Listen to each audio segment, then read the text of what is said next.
कुछ साल पहले मैं अपने परिवार को अपने साथ एक कैबिन में लेकर गया। आधी रात में ही मेरी पत्नी मुझे नींद से जगाने लगी। वो मुझसे बोली कि कोई दरवाजा खटखटा रहा है। मैंने मन ही मन सोचा कि इस वक्त कौन हो सकता है। मैं दरवाजा खोलने के लिए उठा। वहीं मेरी पत्नी ने मुझे रोकने की कोशिश की, लेकिन मैंने उसे चिंता ना करने के लिए कहा। जब मैंने दरवाजा खोला तो देखा कि सामने एक बच्चा खड़ा था। मैंने उससे पूछा, क्या काम है? वो तुरंत दौड़ने लग गया और मैंने उसका पीछा किया। वो काफी दौड़ने के बाद गिर गया और मैंने उसे उठाकर पूछा, तुम इतनी रात को हमारा दरवाजा क्यों खटखटा रहे थे? बच्चा बोला, क्योंकि मेरे अंकल ने मुझे ऐसा करने को कहा था। मैंने पूछा, क्या? क्यों? थोड़ी देर चुप रहकर उस लड़के ने मेरी आंखों में देखते हुए कहा, ताकि आप घर से बाहर निकल सकें। मुझे उसी वक्त घर के अंदर से मेरी पत्नी की आवाज सुनाई दी। मुझे अपने पीछे दौड़ते कदमों की आहट भी मिली और मैंने देखा कि दौड़ते हुए 4 लोग मेरी तरफ आ रहे हैं। मैं तुरंत वहां से भागा। मैंने देखा कि हाथ में बैट लिए हुए मेरी पत्नी घर के बाहर आ रही थी। मैंने उसे वापस अंदर जाकर पुलिस को फोन करने के लिए कहा। वो चारों आदमी अब भी मुझसे थोड़ी ही दूरी पर थे। मैं जल्दी से कैबिन के अंदर आया और छुपकर पुलिस को फोन किया। जब तक पुलिस आई तब तक वो लोग वहां से भाग चुके थे। वो आदमी कौन थे और अगर वो मुझे पकड़ लेते तो क्या करते, या अगर मेरी बीवी और बच्चे को पकड़ लेते तो क्या करते? उस रात के बाद हम कभी भी उस कैबिन में नहीं गए। एक बार जब मैं 10 साल का था तब मेरे माता पिता मुझे पहली बार घर पर अकेला छोड़कर बाहर गए। मैं बहुत डरावनी फिल्में देखता था, इसलिए बहुत डरता भी था। मैंने घर की सारी लाइट्स ऑन कर रखी थी। समय बिताने के लिए मेरे पास खाने की चीज़ें थीं, फिल्में थीं और वीडियो गेम्स भी थे। मैं खुश था और तभी अचानक तूफान ने दस्तक दी और पूरे घर की बिजली चली गई और अंधेरा हो गया। मैंने जल्द ही सामने रखी टॉर्च उठाई और अब अंधेरे में मैं बहुत डर रहा था। मैंने खुद को एक चादर के अंदर ढक लिया। मैं सोना चाहता था लेकिन मुझे नींद नहीं आ रही थी। मैंने जब अपना मुंह चादर से बाहर निकाल कर देखा तो मुझे कमरे के किनारे एक आदमी की काली परछाई दिखी। हांफते हुए मैंने वापस खुद को चादर के अंदर ढक लिया। उसके बाद मुझे धीमे चलते हुए कदमों की आहट आई। वो कदम मेरी ही ओर आ रहे थे। उसको और करीब महसूस करते हुए मेरे दिल की धड़कनें तेज होती जा रही थीं और उसके बाद सब शांत हो गया। मैं चुपचाप लेटा था, कोई आवाज नहीं। उठो, वो बोला और मैं वहां से बाहर की ओर भागा। अपने सर पर चादर लिए हुए मैं बाहर भागा जा रहा था। मैं अपने पड़ोस वाले घर गया और उन्हें पूरी बात बताई। उन्होंने पुलिस को फोन किया। मेरे माता पिता भी उसके कुछ ही देर बाद आ गए। मेरे साथ जो हुआ उससे मैं गुस्सा था। पुलिस को घर में कोई नहीं मिला। मैं आज भी सोचता हूं कि क्या वो सच में कोई भूत था या सिर्फ मेरी कल्पना थी। मैं एक नर्स हूँ और एक रात मैं हॉस्पिटल से घर जा रही थी। सड़क पूरी खाली थी और बाहर बहुत ठंड थी। मैं हॉस्पिटल से अपने घर के रास्ते पर थी और तभी मुझे रास्ते पर एक आदमी लेटा हुआ दिखा। क्योंकि मैं एक नर्स हूँ इसलिए मेरा पहला ख्याल उस आदमी की मदद करने के लिए आया। हालांकि मैं उस दिन काफी थकी हुई थी, लेकिन मैंने अपने कार की गति धीमी की। मुझे समझ नहीं आ रहा था कि मैं इस आदमी की मदद कैसे करूँ, इसलिए मैंने पुलिस को फोन किया। पुलिस को सारी बात बताई और तभी मुझे अपने पास से ही बहुत जोर की आवाज सुनाई दी। मैं चिल्लाई। मैंने देखा कि बगल वाली खिड़की पर एक आदमी जोर जोर से हाथ पटक रहा है और उस दरवाजे को खोलने के लिए कोशिश कर रहा है। मैंने कार के सामने वाले शीशे में देखा कि अब कोई आदमी सड़क पर नहीं पड़ा था। मैं अभी भी पुलिस के साथ फोन पर बात कर रही थी और डरी हुई थी। मैं किसी तरह पुलिस को अपना पता बता पा रही थी। वो आदमी लगातार खिड़की पर हाथ पीट रहा था और पुलिस ने मुझे लगातार कार चलाते रहने के लिए कहा। कुछ मिनट बाद पुलिस ने मुझसे कहा कि मैं अब अपनी कार घुमाकर किसी भी तरफ जा सकती हूँ। जब मैंने कार रोकी और पीछे देखा तो कोई नहीं था। पुलिस की गाड़ियां भी इसी रास्ते की तरफ निकल चुकी थी। मैंने पुलिस को शुक्रिया अदा किया और फ़ोन रख दिया। तब मुझे पीछे से वो आदमी 2 और आदमियों के साथ दौड़ते हुए नजर आया।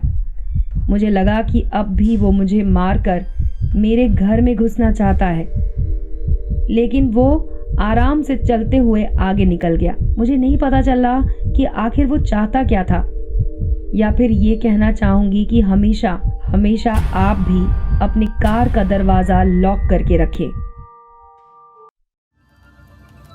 मेरा नाम निक्की है। मैं 23 साल की हूँ और 3 साल पहले मैं एक स्टोर में काम करती थी। वहाँ पर मेरी नौकरी मेरी दोस्त रीमा ने लगवाई थी। उसका काम रजिस्टर की लेन देन से था और मेरा सामान को साफ सुथरा रखने का। एक दिन उस स्टोर में एक जवान लड़का आया और मुझसे बातें करने लगा। कुछ देर बाद वो बोला कि मैं किसी मॉडल जैसी दिखती हूँ और कहा कि मुझे मॉडलिंग करनी चाहिए। मुझे पता था कि वो मुझे इम्प्रेस करने की कोशिश कर रहा था। मैं उसका विश्वास नहीं करती थी। कुछ देर तक उसने प्रयास किया, लेकिन फिर वो वहाँ से चला गया। लेकिन वो अभी भी स्टोर में ही था।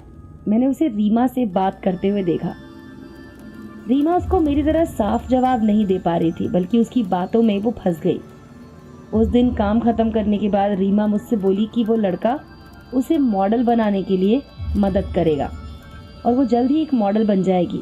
मैंने रीमा को उस लड़के से नहीं मिलने को कहा, लेकिन वो कुछ नहीं बोली। एक हफ्ते बाद रीमा एक दिन काम पर नहीं आई, ना ही वो फ़ोन उठा रही थी। वो गायब हो चुकी थी। एक हफ्ता और बीता और तब मुझे पता चला कि वो एक हॉस्पिटल में थी। रीमा ने मुझे बताया कि वो उस आदमी से एक पुराने घर में मिलने गई थी। वहाँ पर 3 आदमी और थे। वो वहाँ से भागती उससे पहले ही उन 3 लोगों ने उसे पकड़कर उसे कुछ पिला दिया और वो बेहोश हो गई। और जब वो उठी तो उसके पूरे बदन में बहुत दर्द था। वो हिल भी नहीं पा रही थी। पुलिस ने बताया कि उसने उन आदमियों को पकड़ लिया है। मुझे खुशी इस बात की थी कि मेरी दोस्त रीमा जिंदा थी।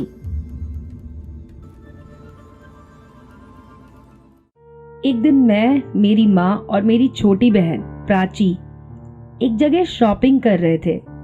शॉपिंग करने के बाद प्राची मेरे माँ का फ़ोन चाहती थी और माँ ने उसे वो दे दिया। वो फ़ोन में गेम खेलने लगी। सब कुछ शांत था। तभी मेरी बहन बोली, मैं यहाँ पहले भी आ चुकी हूँ। मैंने हैरानी से पूछा, मतलब तुम पहले कहाँ आ चुकी हो? वो बोली, इस गेम की तरह मैं 80-90 लोगों के साथ पहले भी रह चुकी हूँ और उस कमरे में भी काफ़ी लोग मरे हुए थे। और वो फिर से गेम खेलने लगी। मैं डर गई थी। जब मैंने अपनी माँ को देखा तो वो मुझसे भी ज़्यादा डरी हुई थी। हमने एक दूसरे से कोई बात नहीं की। कुछ देर बाद मेरी बहन ने बहुत ही अजीब बात की। वो ज़ोर ज़ोर से हंसने लगी। जब मैंने उससे पूछा कि वो हंस क्यों रही है, तो उसने कुछ अजीब सा ही कारण बताया जो मुझे तो नहीं समझ में आया। वो लगातार गेम खेलती रही। मैंने घर आते ही अपनी माँ को अंदर वाले कमरे में बुलाया, क्योंकि वो मेरे कमरे में अब भी गेम खेल रही थी। मैंने अपनी माँ से पूछा, ये क्या हो रहा है? और वो बोली, मुझे नहीं पता। तभी बाहर से प्राची बोली, मुझे पता है तुम लोग मेरे बारे में जानना चाहते हो, आओ मैं तुम्हें बताती हूँ। और वो फिर से बोली, सैंडी, बहुत दिनों से तुमसे मैं नहीं मिली, यहाँ आओ। मैं और मेरी माँ दोनों बहुत ही ज़्यादा अचंभित थे। मेरी बहन को मेरा नाम सैंडी नहीं पता था। मेरी माँ मुझे धीमी आवाज़ में बोली, ये तुम्हारी दादी हैं, वो तुम्हें हमेशा सैंडी कहती थी। हमने दरवाज़ा खोलकर प्राची को देखा।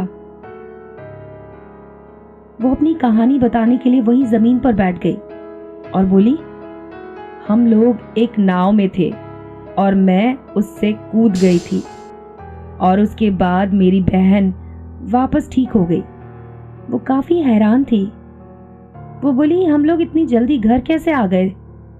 और तुम लोग मुझे ऐसे क्यों देख रहे हो? तब मेरी माँ ने कहा, क्या तुम्हें कुछ भी याद नहीं? और प्राची उठकर अपने कमरे में चली गई। आज भी मैं सोचती हूँ कि आखिर वो घटना हुई कैसी थी। मैं पूल के पास लेटी हुई थी और मम्मी किचन में खाना बना रही थी। पापा एक फिल्म देखकर वापस लौट रहे थे। मेरी जिंदगी में सब कुछ ठीक था, लेकिन बगल में एक पड़ोसी के आ जाने से सब कुछ बदलने लगा। वो पहले एक पुलिस ऑफिसर था। लगभग 50 साल उसकी उम्र थी। शुरू में ही वो मेरे पापा का अच्छा दोस्त बन गया। वो हमसे मिलजुल के रहता, लेकिन जल्दी ही चीज़ें खुलनी शुरू हो गई। मैंने ध्यान दिया कि मेरा पड़ोसी मुझ में कुछ ज़्यादा ही इंटरेस्ट ले रहा था। जब भी मैं बाहर जाती, मैं उसे मुझे देखते हुए पाती। वो हमेशा मुझसे बात करने को बेताब रहता, कोई ना कोई बहाना बनाता रहता। उसने मुझसे पूछा कि क्या मैं फेसबुक पर हूँ, तो मैंने तुरंत ना बोल दिया। उसने मुझसे पूछा कि वो मेरी एक तस्वीर ले सकता है, और मैं जाने लगी, लेकिन वो तस्वीरें खींचता ही गया। मुझे बहुत बुरा लगा और मैं इतना ज़्यादा डर गई थी कि मुझे अब ये लग रहा था कि वो कोई पुलिस ऑफिसर नहीं हो सकता। एक रात मैंने अपना टेलीस्कोप उसकी खिड़की पर सेट किया तो देखा कि वो अपने फोन में मेरी तस्वीरें देख रहा था। मैंने उसकी दीवार पर अलग अलग लड़कियों की तस्वीरें देखी। मेरा डर अब पूरी तरह से सही साबित हो चुका था। अगली रात मैंने उसे हमारे घर के कूड़े में कुछ ढूंढते हुए देखा। उसने उस कूड़े में से मेरी रुमाल निकाली और उसे अपने साथ लेकर चला गया। मेरे डर की कोई सीमा ना थी। अगली सुबह मैं अपने घर के बाहर पुलिस की सायरन की आवाज़ सुनते हुए उठी। मैं जल्दी से उठी और देखा कि मेरे माता पिता को हथकड़ी पहनाए हुए पुलिस लिए जा रही थी। मैं चिल्लाते हुए उनके पीछे भाग रही थी कि तभी उस पड़ोसी ने मुझे रोक लिया। डरती हुई आवाज़ में वो बोला, मुझे माफ़ कर दो, वो तुम्हारे सही माता पिता नहीं थे। तुम पिछले 14 साल से लापता थी। अब तो डीएनए टेस्ट ने भी ये साबित कर दिया है